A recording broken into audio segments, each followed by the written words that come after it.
Welcome back to the morning show here on Analyst News. The presidential candidate of the People's Democratic Party, Atiku Abubakar, filed a petition against President Buhari's victory at the polls on Monday, alleging massive rigging, malpractices, and non-compliance with electoral laws. This comes on the heels of the release of former United States Ambassador to Nigeria, John Campbell's post-mortem elections report, where he described Nigeria's 2019 presidential election as bad news for democracy, stating the election was marred by a historically low turnout and credible allegations of rigging. He also noted that the election was a step back from that of 2015, adding that actions should be taken to identify what had gone wrong and what could be corrected. Joining us now to speak on this and several electoral issues in the news is public affairs analyst Oladipupo Olayoku. You're welcome to the program. Yeah, good morning. Thank you. Good to see you. Good morning. Yes. Well, you just listened to my introduction. Let me start with what Ambassador John Campbell said about the Nigerian elections. He says it's bad news for democracy. And he also says that in his commentary that he doesn't think that the challenge to President Muhammadu Buhari's announced victory will succeed. And that Atiku, was more or less saying Atiku is wasting his time. Yes. So what do you think? Is it really bad news? I don't think so. If you look at where we are coming from since 1999. The 1999 elections were conducted by the military. And according to observers, it was like something they call wuru-wuru to answer. There was somebody they penned down as the person that we could trust. That was the slogan then, that we took over from the military. Because, there was this agitation, especially immediately after the announcement of the June 12, 1993 elections. It became so hot that the military saw the need for them to vacate the scene. But the problem was, who were they going to hand over to? And that was why General Olusegun Obasanjo, retired then, was fished out. I use the word adversedly from the prison because the slogan was the man we could trust. And in 2003, we witnessed the elections that gave Chief Obasanjo the second tenure. Then we entered into 2007 with the popular slogan of the do-or-die elections. As a matter of fact, it got so bad that both national observers and local monitors said the election of 2007 was worse than that of war-torn Somalia. That was in 2007. The greatest beneficiary of that process, former President late Yar'Adua, in his very first speech on the day he was inaugurated, acknowledged that, I'm going to quote him verbatim, he said, I realized the fact that the process that threw me up was greatly flawed. And he went further to say, as a president of Nigeria, he was going to take steps to correct those anomalies. And that was why one of his very first assignments was to set up the Justice Ways Commission, that there was the need for them to sanitize the process. The committee was made up of eminent Nigerians. They traversed the whole of Nigeria, trying to collate views as to how we could get a credible process that would throw up credible individuals as our representatives. Unfortunately, death struck, and that seems to be the end of that process. And if you look at the elections since then, I listened to your program right from the beginning, where somebody raised the issue of how did we have the issue of staggered elections. Staggered elections came as a result of flawed process. I remember in 2003, I was with a television station as head of bureau, and then we had our guy that was monitoring elections in Anambra State. That was the election that was annulled, that paved way for Peter Obi to eventually claim his mandate almost 3 years after the elections were held. And one of our reporters was reporting live from Anambra that they got to a bush where they saw the genuine ballot boxes and ballot papers dumped there, while the fake ones were brought to the polling centers. It was very glaring. We were analyzing an election in Ekiti State, while before us, on Galaxy television, an unsuspecting electoral officer came into the polling unit, normally what you do is when you get to the polling unit, you display the ballot box to say this box is empty, you turn it upside down so that nothing will come down, and then you come out. We didn't have this long pistol as ballot papers then. The guy innocently blocked the ballot papers out for people to see. Lo and behold, the ballot papers had already been interpreted. He didn't know, because he didn't know, they wouldn't put him in the picture. So that is the history of our elections. Well, I like the historical background you've given, but has anything really changed? That's why... Talking about electoral integrity, the integrity of the electoral process, will you consider the election free, fair, and credible, with the violence in various parts of the country, with the so many inconclusive processes, and with reports of vote rigging, vote buying, and all of that? That's why I said it depends on. That's why I said there's a need for us to look at where we are coming from, because when people talk, we talk about Nigerian standard. If you're looking about vote buying, I marvel when people begin to talk as if it is just recent in our history. We remembered in the Second Republic, the Third Republic, that produced Chief M.K. Abiola, June 12th, the process that led to that thing.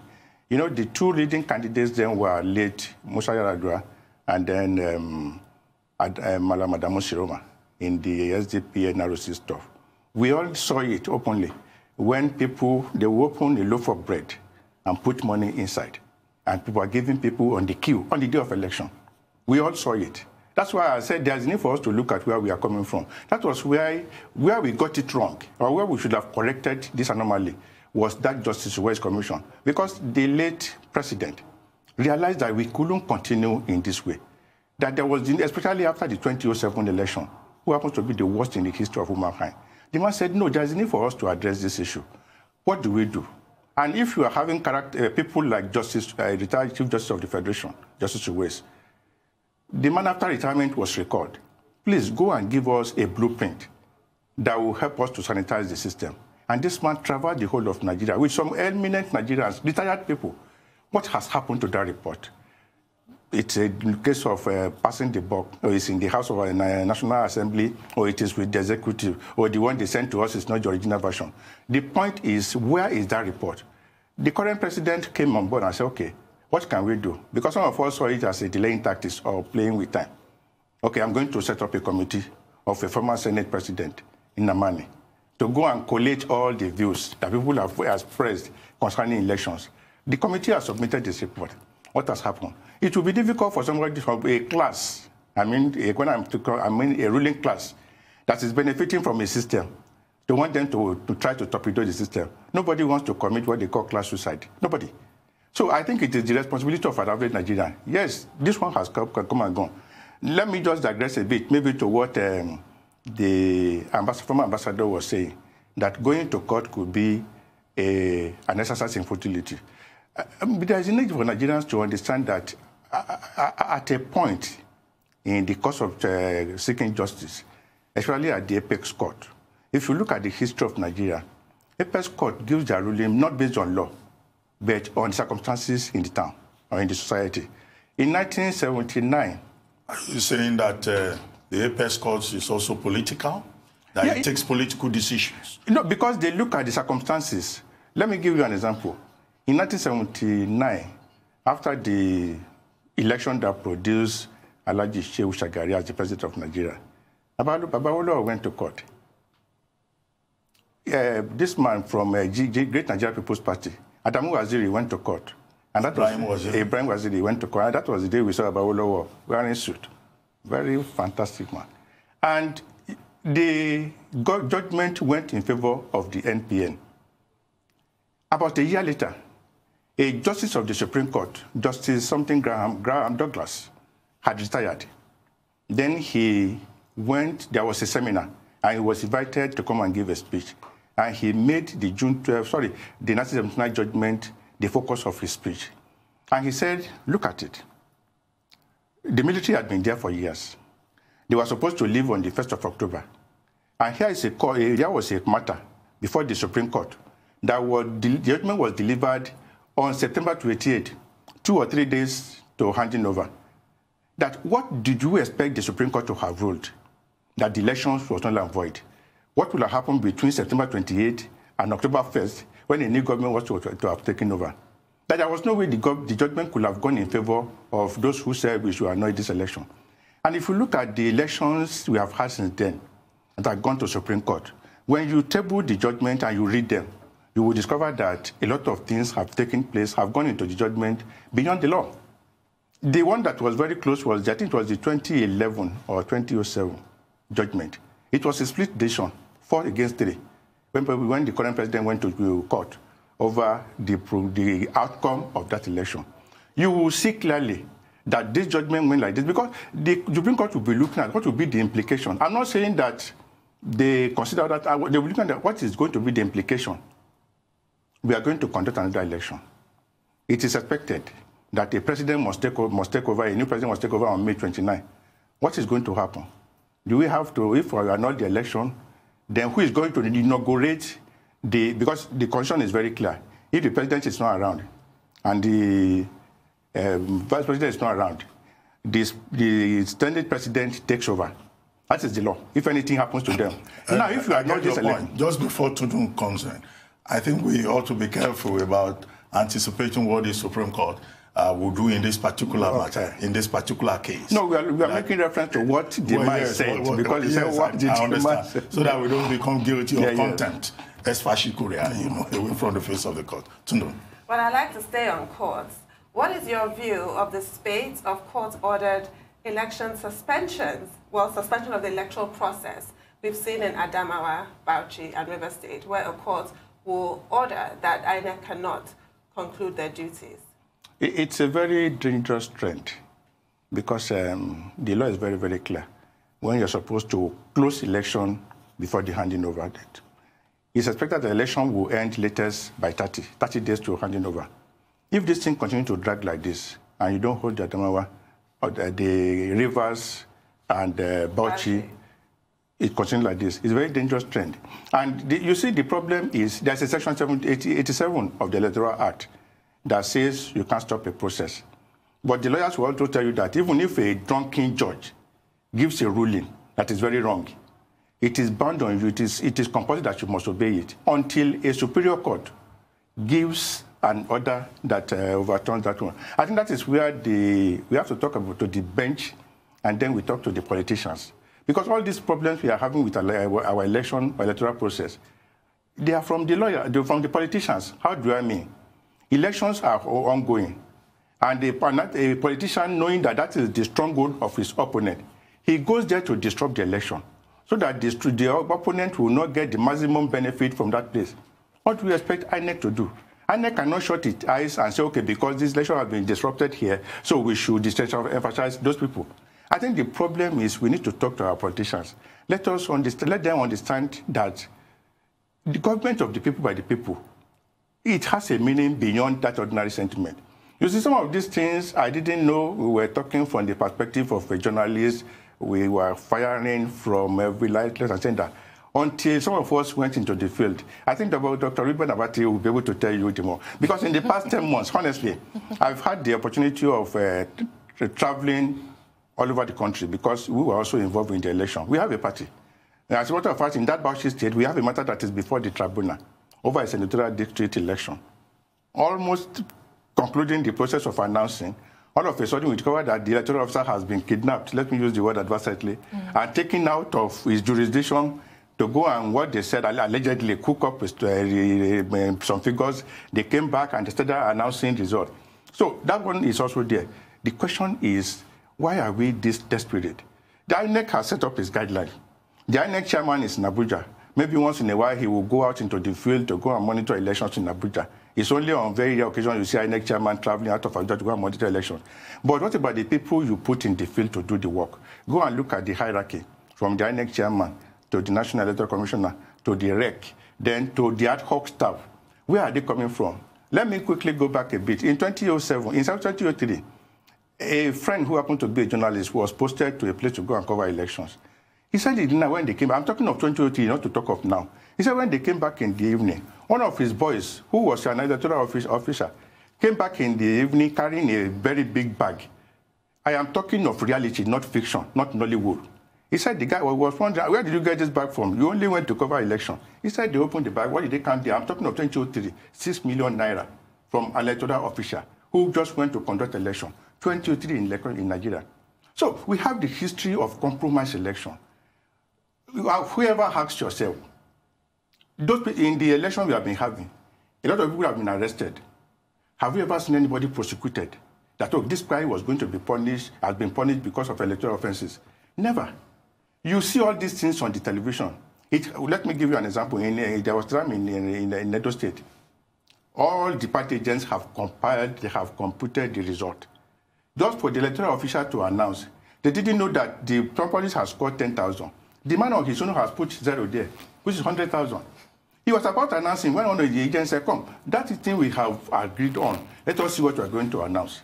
They declared that the guy has just added 0 to somebody who scored 10,000. That would have given me 100,000. And the Electoral Act is very clear. The moment INEC announces the result, it's only the court that can upturn it. And in Nigeria, they will say, okay, we will do it, you can go to court. Because a lot of things, these judges are human beings too. They have their biases. They have a lot of things that will compromise them. So that is the scenario of the elections in Nigeria. We need to talk to our politicians. And the society itself should not reward people that get into office by crooked means. There should be a way of even shunning them, even if they get to office. So it's a potpourri of let me say, one. So you ask yourself, where do we start from? Okay, so we've talked about how devious the politicians can be, and you've highlighted how the electoral process has remained flawed. But let's talk about the power of the people, because out of the 29 states, we have elections concluded and winners have emerged in 22. And in those 22, we have seen uncommon defeat. We have seen constituted authorities fail. We have seen imposition of candidates backfire. What does this say about the power of the people? It's always been good fathers failing. It has always been there.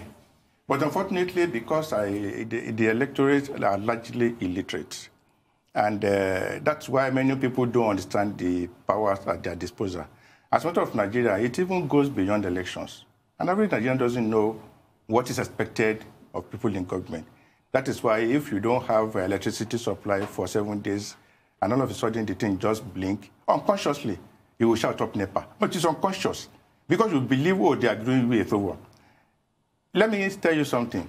Majority of Nigerian voters don't have access to the people they are voting for. Sometimes in maybe January, December, our governorship candidate in Bauchi State, we followed him on his campaign trail. And the guy said, okay, he wanted to be visiting the villages, the hamlets. There are some people, there are places in Bauchi, Gombe. To the main road, you will travel 2.5 hours on a dusty, bumpy, I don't want to call them roads, but at least something that will just take you from the main road. You will travel 2.5 hours. You get to communities, you will see people living. You will see children that have not taken their bath for weeks because there's no water.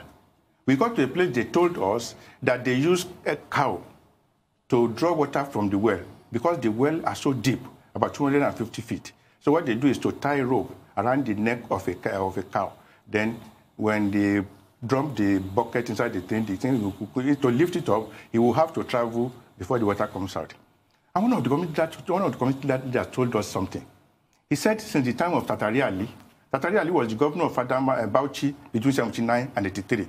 He says in the time of Tatari Ali, they have never set their eyes on a governorship candidate.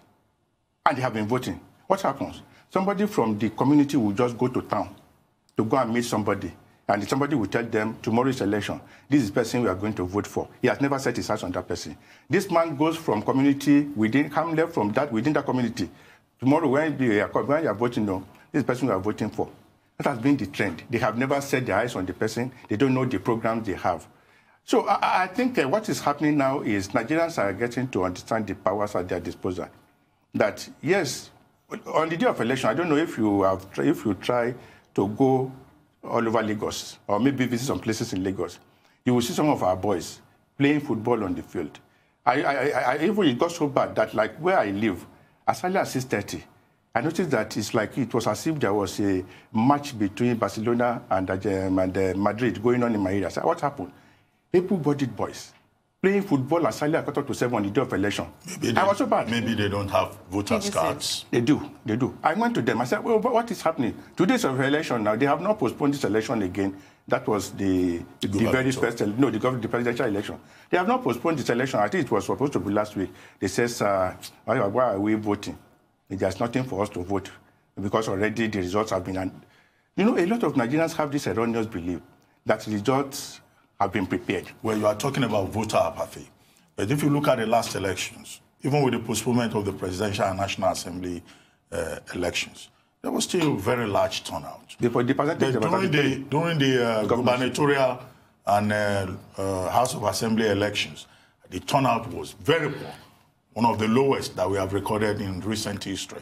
What do you think is responsible for that voter apathy? What is responsible is because Nigerians focus so much on presidential election. I remember when we were at the MBI between 2003, 2007.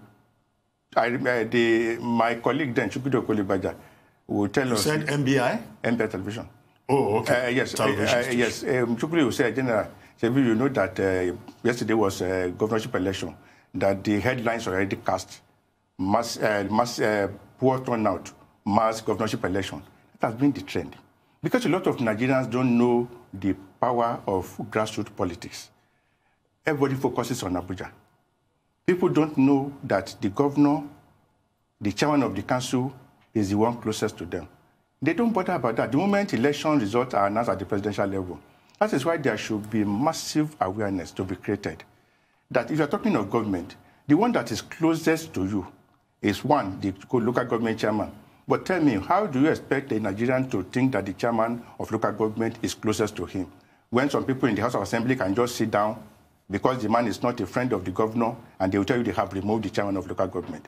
When it is on record that chairman of local government don't collect their annual allocation directly, what they do is they have what they call joint allocation of a local of the state, where the governor, after collecting the allocation due to local government, we just ask the chairman of the local government, what is your strength, staff strength?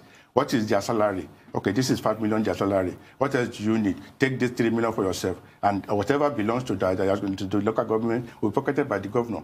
How do you expect Nigerians to take those levels of government seriously? I think there is a fundamental flaw in the way we practice our democracy. And until we correct some of these flaws, it will be difficult to get average Nigerian to go and vote after the presidential election. Because they will tell you that who is the governor, who is the chairman. Many of them don't even know the chairman of their local government. Many of them don't know the representatives, the candidates into the Senate, into the House of Representatives. Many of them don't know. The moment you mention president, you mention governor, every other thing is, we are going for ABC, we are going for DDD. They go for DDD. They don't want to know the candidate. So there's a need for, apart from it is not an education of I have been to the university. You see some university graduates, when they talk about politics, you ask yourself, what is happening? Some of them don't even know the importance of representative government. They don't, because they tell you that you just get there and they will begin to share the money. And you cannot blame them. How can you have a chairman of a council? Let us assume this is Ikoyi local government. I'm only assuming. And then you have the chairman of this council living in Ikeja. How do you explain that? And that is the thing we have been seeing. You see somebody who has been living in a community. The moment he becomes a chairman of that community, he moves to highbrow area like VGC, like Ikeja. So it's a very difficult situation. You ask yourself, which one comes first? Is it the egg or the chicken? So which one do you address first? Well, you've done a trend analysis of many of the issues, right, including vote buying and all that. You even talked about sandwich. Yes, bread inside. When they put money inside bread, and they call it a sandwich treatment. But what do we do about this vote buying? Because in these current elections, some parties were giving as much as 10,000 naira per vote. Now, well, somebody was telling me, he said, it looks like the people have already sold their future at the rate of 2,500 naira per year. Because if you have collected 10,000 naira to vote for a particular candidate or party, it means for the next 4 years, you've collected 2,500 upfront. Now, that's tragic. Yes, it is. It is tragic. What do you think we can do about it? We have to approach it from the perspective... And it's not as if the people are ignorant. No, it's not about lack of awareness. No, the first law of nature is self-survival. Because somebody who has been ravaged by poverty, Somebody who doesn't know where his next meal will come from, he grabs at every opportunity that comes his way. And unfortunately, that is exactly what our governments are doing. Like my friend would say, they always spread poverty. So that by the time they come with their peanut or pittance, you will take it. So there's a need for us to, how do we cope it? It's more important than how do you advise that person not to take. The former Vice President, late Kwame, said this about 10 years ago, that when they bring the money, take it, it's your money, but don't vote it. And that is a very wrong way. Because, you know, like somebody was saying, that it's like Nigerian voters have integrity, in quote. When they take from you, definitely they must deliver. Yoruba will say Tojubaje, Enuati. So what we do is, how do we make sure that people are not allowed to give it out? INEC came up with an ingenious way of doing it. They say, if you are going into the polling booth, or that polling booth, you don't go there with your camera or your phone. Because what guys do is, when they get there, after thumbprinting, he will take the picture so as to tell that man waiting in one corner that this is the picture, I voted for you. INEC said, no, don't take your camera into that polling unit. What did Nigeria say? Nigeria said, yes, because they want to rig. They don't want people to record. You see, it's like we always find a way of throwing spanner in the wheels of progress. Some people were arrested, especially in the Ekiti election. I watched on television where one woman was interviewed by BBC, and the woman mentioned the party that gave her that money to go and vote. What has become of that matter? That's why some of us believe that until we begin to apply sanctions in terms that will serve as a deterrent. We have seen people that have been arrested for electoral malpractices. Nothing has happened to them. Do you think somebody will not try it the following day or the next time? So what is very, very important is, how do we apply sanctions to make sure that it will serve as a deterrent? Because an average Nigerian politician will always want to give out. Because some of us, I was involved in the primaries of my political party. I knew what we went through to be able to conduct the election. Ordinary primaries, the pressure was so much from all angles. And interestingly, when somebody loses out in the game of vote buying, he was the first person to come and be shouting, oh, the other guy bought now. Whereas he himself made an attempt to buy. It's only the other guy, maybe the highest bidder. No, don't look at me, look at. No, so I think what is very, very important is, how do we apply sanctions?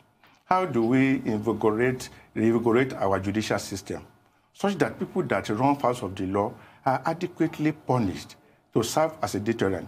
But as long as we just arrest them, everybody will shout, and before you know it, the next minute, another thing will happen.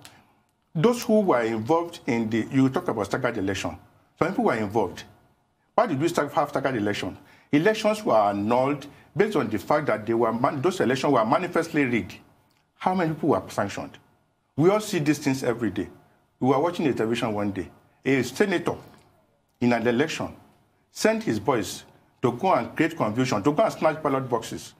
As they were living in the guy's Homer Jeep, they ran into a roundabout accident. Those guys were arrested. What happens? Nothing happened. The matter went to tribunal. Tribunal gave the guy that judgment in that seat. He spent his 4 years in that office. And you are telling me that somebody else will not try it the following day. So there's a need for us to apply sanctions. So this is one of the recommendations of the Justice Uwais report, to have a special tribunal for electoral offences. But in the meantime, INEC is trying to implement a measure of withholding certificates of return from politicians or winning candidates who they have found errant in some way. Do you think that that would be effective? And I have another question. You've highlighted some general trends, such as lower voter participation for governorship elections. But what are the peculiarities that you saw in the 2019 election? Because it is posited that a lot of the voter apathy in the governorship elections stemmed from dissatisfaction with the way the presidential and National Assembly elections were conducted. And also, Ambassador John Campbell, in his statement on the election, said that we've lost the gains of 2015's general election. Would you agree with that? No, because some of us went out. Like we said, that's why I say it depends on where you are looking at this thing from. Somebody was reminding us that this same guy who said Nigeria was likely to implode after the 2015 election. Didn't he? That's what they said. Yeah. I didn't read behind. So he's like, he's is always capable of making such a... But at the same time, we witnessed the international observers and local observers that addressed a press conference after the presidential election and said they scored both INEC and the military about 80%. That is perspective. It depends on where you are looking at it from.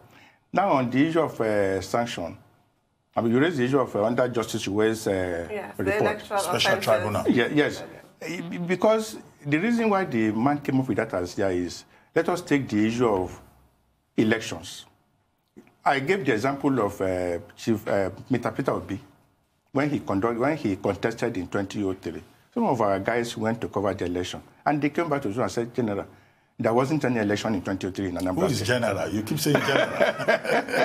Are you a general? That's what they call me in the newsroom. Okay. That there wasn't any election.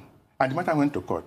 Do you know what happened? The matter dragged for 2 years, 9 months when somebody was usurping his power.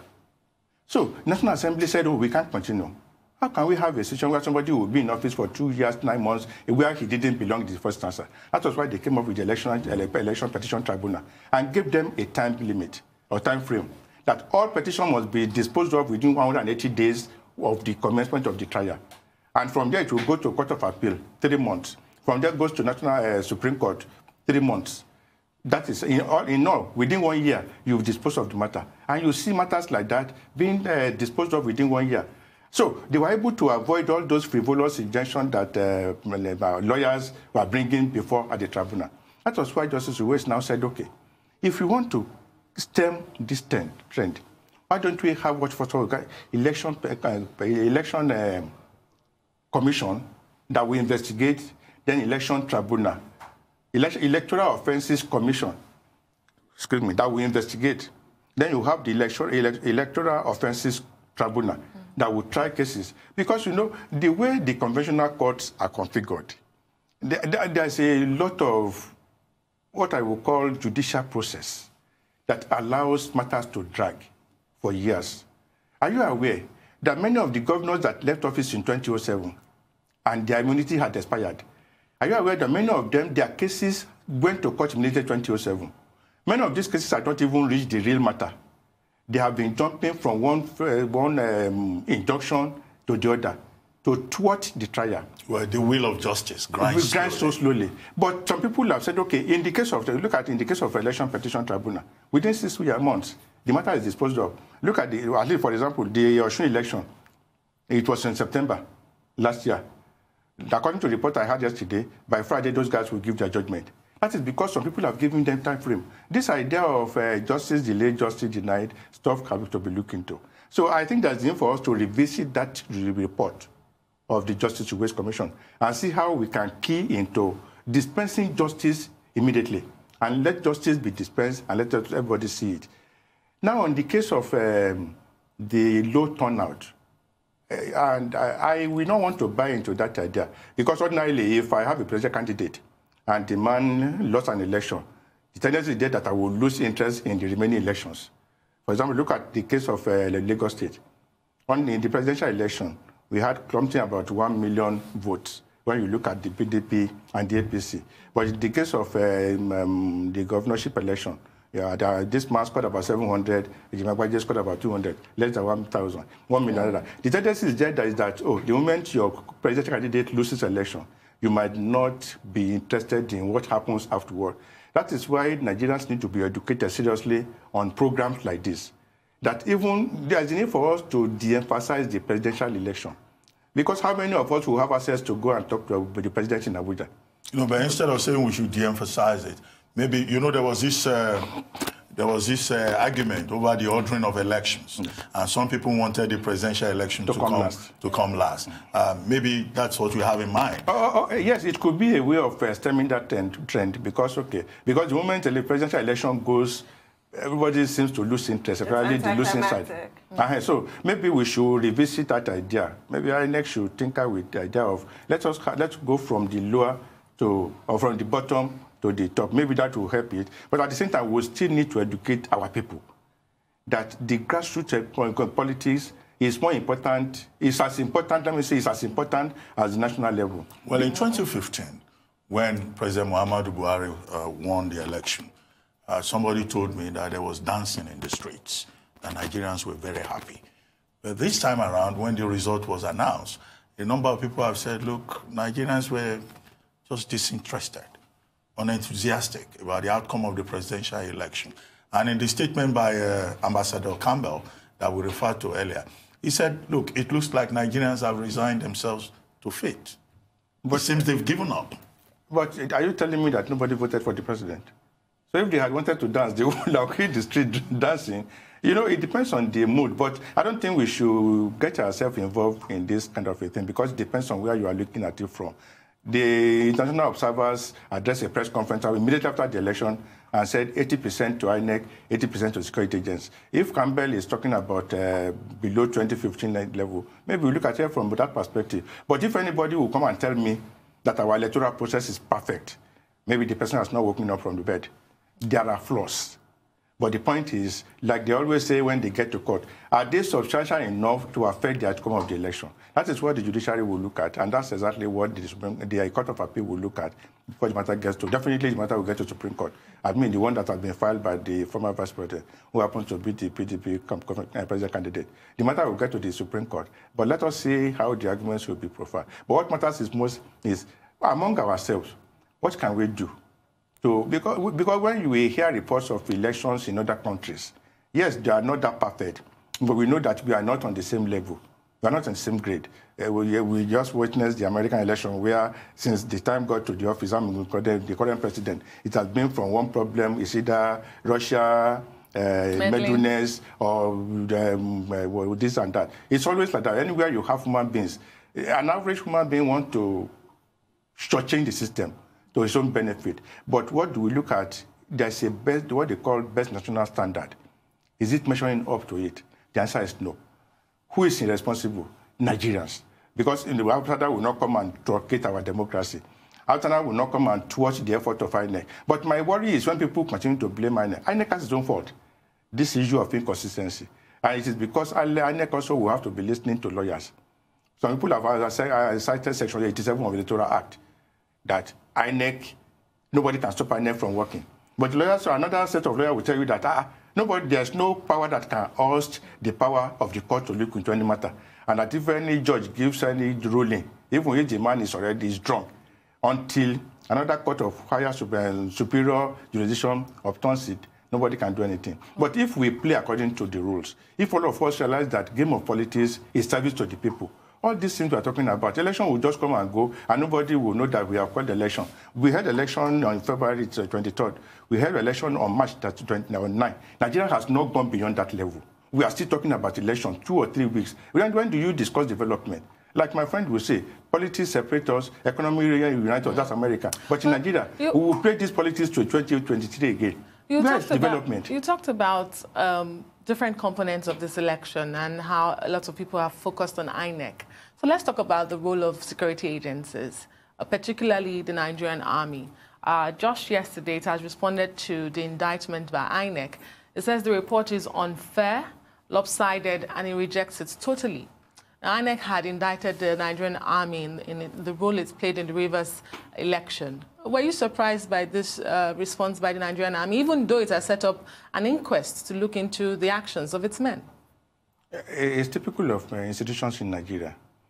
Institutions in Nigeria don't own up to their mistakes. Even when their officials or personnel misbehave, they will tell you, no. And that is why the rot continues.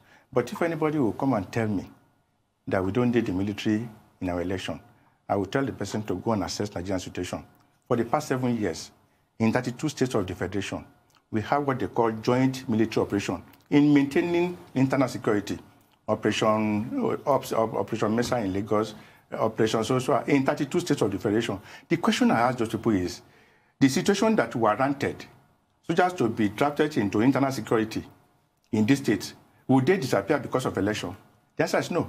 They will even become more aggravated. What is the personnel? What is the strength of Nigerian police? They are less than 350,000. And we had about 180,000 polling units. Don't forget that among these policemen, have you ever seen the convoy of a governor? You will see 2 lorry loads of police carrying the governor. You will see one big man going for a party, a social wambe, about 10 policemen who accompany him. Then how many policemen do you have left to maintain internal security? What is the strength of the Nigerian army? They are less than 350. And the Nigerian army, for now, they have their hands full. You have the Boko Haram in the northeast. You have Zamfara bandits. We have just read the story of Kajuru in Kaduna. You will quickly draft the army. You have the Niger Delta militants. The army will be drafted. So tell me, where do you have the security personnel to maintain security? When an average Nigerian politician sees politics as a battle. That is why, I don't know if you are aware that to run up to the elections, the Nigerian customs were impounding large cache of ammunition coming into Nigeria. When you have a country where you have that large cache of ammunition in the hands of what they call non-state actors, you don't toy with the security. Because if I have a child that I have trained from primary school, secondary school, university level, is now doing his National Youth Service Corps, and because the INEC doesn't have enough staff, they get these boys and girls into what they call ad hoc. And I want to release that boy to come and go and conduct election in a violence-prone area. You must assure me that there's going to be adequate security. So those are the things we need to look at. But whether there are abuses, it is normal. What we need to do is how do we check these abuses? How do we make the Nigerian military, that I said they have set up a pro panel, to fish out those boys who are engaged or who engage themselves in unwholesome activities? How do we fish them out and punish them so that subsequent election we won't have situations like this? I think those are the things we should be looking at. But rather than to have a general blanket on the deployment of military within Nigeria, we need to look at it, give it a second look. Let's talk about the political parties. Recently, Femi Falana, SAN, wrote a piece saying that, look, if we were to take a look at the political parties, we had, I think, about 91 of them taking part in the election, that maybe about 10 of them will qualify to be described as a political party or to be retained as political parties. And, you know, the law is very clear. If you don't perform to a certain level, you can be deregistered by INEC. And at the end of the day, he says from his own calculation, you won't have more than 10 political parties.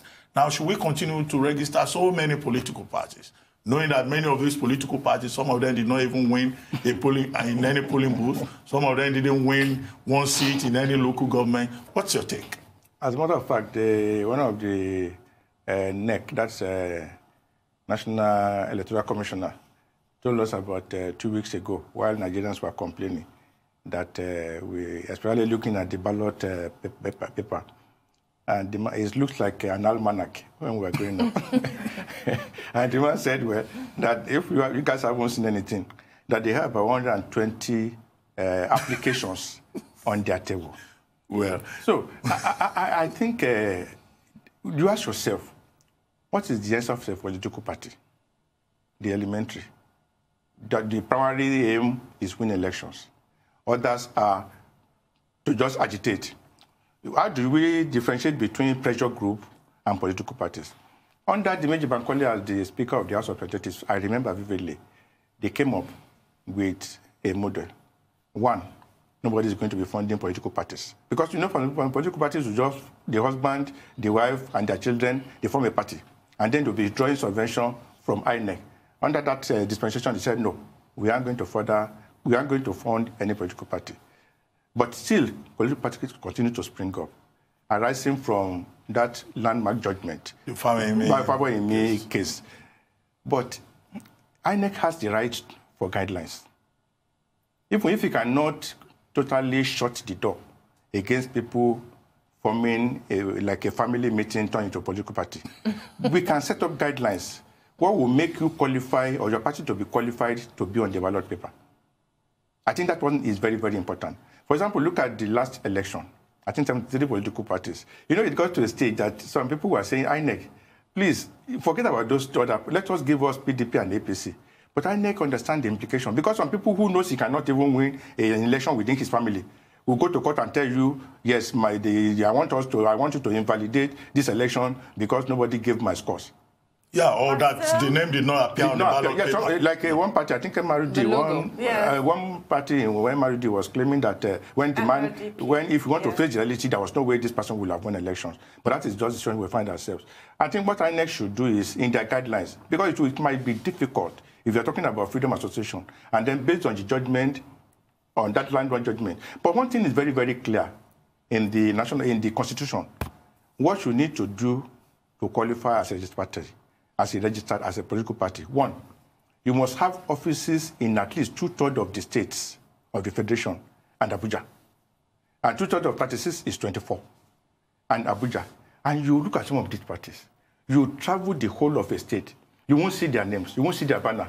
Maybe in just one barber shop or one tailor's shop, you will see somebody who just put... So barbers and tailors are very distinguished professionals. They are, yes. They just put one thing there and say the party's secretariat. Mr. You're overlooking the power of social media, where a lot of them claim they have their following. Yeah, but the Constitution doesn't record, it's not reckoning with social media. It's very clear. You must have offices in at least 2/3, which is 24 states, and Abuja. We're running out of time now, but I want to stay on political parties. What are your thoughts on the announcement made by the Director General of the Atiku Campaign Organization, Otumba Daniels, that he's quitting partisan politics, and then the subsequent reports that he's leading his followers to the APC, which has raised some dust? He's had to come out and aver his undying loyalty to PDP's presidential candidates. What are your thoughts on that whole situation? Well, let me add to that. There's also a report about the gubernatorial candidate of the PDP in Lagos State, Jimmy Agbaje, also saying he has left, the PDP. Yes. So all of this happening in less than 2 weeks after the election, even before May 29. That is the problem of failure. Because if in the two scenarios you have painted, if the two people have succeeded, nobody will have heard about this thing. Because if there's a need for you to read Agbaje's statements and then the subsequent statement released by Shelley in Lagos State. Former chairman of the PDP in Lagos State. Now to the Ogun State scenario, I think Dr. Abati should be able to tell us more about Megadaniel stuff. But the point is, except we want to deceive ourselves, something happened immediately after Atiku emerged as the president candidate of PDP. Before the primaries that they held in Parakot, Otumba was very prominent in the Atiku issue. Everywhere he went to, because we are following them. I'm from Ogun State.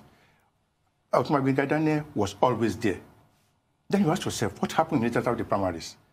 Otumba fizzled out. You are no more hearing about the Atiku campaign group. What you were hearing was the PDP campaign group and the current Senate. It's like he was overshadowed. And he kept quiet. We were discussing this 2 days ago. A friend asked me, okay, if that won't happen, why did he pull out? I said, can you imagine? You wake up one morning and you find out that Atiku's campaign DG chairman quits. That would have dealt a heavy blow to that campaign. So if Atiku had lost now, they will say, oh, it was Daniel using the Yoruba agenda. Because, we impute a lot of things into politics. The man has come out to say, I cannot abandon Atiku, that there's a difference between Atiku and PDP. But when politicians, like a friend will say, when politicians greet you good morning, please look at your time. It could be 4 in the evening. But you're a politician yourself. I think something is not adding up. There's a problem with that campaign group. It's just coming out because of failure. Perhaps if they have succeeded, nobody would have, but everybody would have, like Obasanjo just said, that when they were fighting over position in Oyo State, he said, come, I have offices that can take almost every Nigerian. So why are you fighting over offices? That's a Nigerian politician for you. Even if you, like I said, if you read Agbaje's letter of resignation, you will be wondering, how did they paper over all these things while elections were going? That's another Nigerian politician for you. An incredible optimist.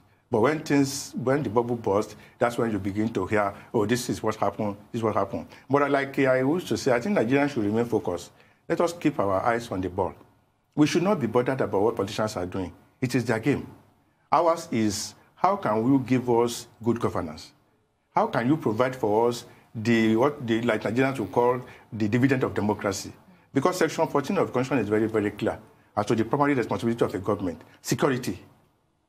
So welfare. Welfare. That means those people who drafted the Constitution knows that if there is no security, You can't prepare welfare, you can't provide welfare.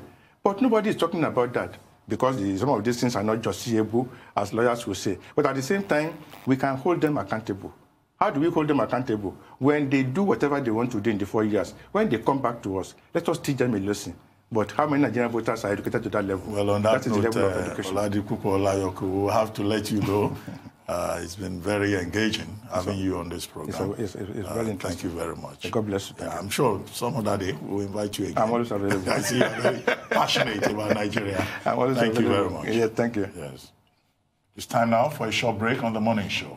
When we return, we'll have the Arise news analyst, Emmanuel Efeni, join us with a review of the top stories in today's newspapers. Stay with us.